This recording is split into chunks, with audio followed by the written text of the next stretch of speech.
30 तारीखला एक बातमी प्रसिद्ध झाली की राजन तेली आणि 8 जणांवर सीबीआय सुप्रिंटेंडेंट ऑफ पोलीस यांनी पत्र पाठवले वगैरे अशा प्रकारची बातमी झाली.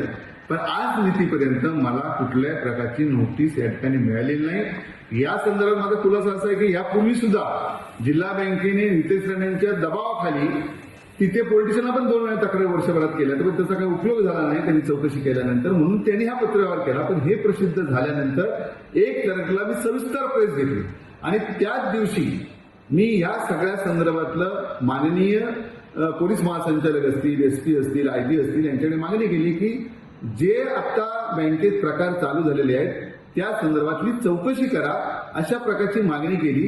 ही मागणी की मी प्रवेश केल्यानंतर केलेली नाही. आज प्रश्न असा आहे की मी युतीमध्ये आहे, मला कुठल्याही प्रकारचं या संदर्भात आज बोलता येणार नाही, परंतु माननीय मुख्यमंत्री महाराष्ट्राचे आदरणीय देवेंद्र फडणवीस साहेब, आदरणीय शिंदे साहेब, आदरणीय पवार साहेब या सगळ्यांशी बोलून त्यांच्या कानावर सगळ्या गोष्टी घालून ते जसं मार्गदर्शन करतील तशी पुढची दिशा राहील.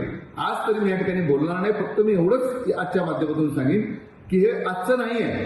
गेली 8 महिने नाबार्ड असेल, रिझर्व्ह बँक असेल, कोऑपरेटिव्ह कमिशनर असेल, जॉईंट कमिशनर असेल, या सगळ्यांची पत्रव्यवहार 8 महिन्यापासून माझून चालू होता. ही जिल्हा बँक आणि कोकणातलं सहकार टिकलं पाहिजे, कारण बाकी दुसरं कोकणात जिल्हा बँकेशिवाय सहकारमध्ये मोठं काम नाही आहे आणि म्हणून मी 8 महिने गप्प होतो. परंतु ही बँकेने आणि नितेश राणे यांनी चूक केल्यामुळे मला हे या ठिकाणी उघड सगळं करावं लागलेलं आहे. ही बँक टिकली पाहिजे ही माझी भावना आहे. ती भावना मी माननीय मुख्यमंत्री आणि दोन्ही उपमुख्यमंत्र्यांकडे पोहोचवणार. धन्यवाद.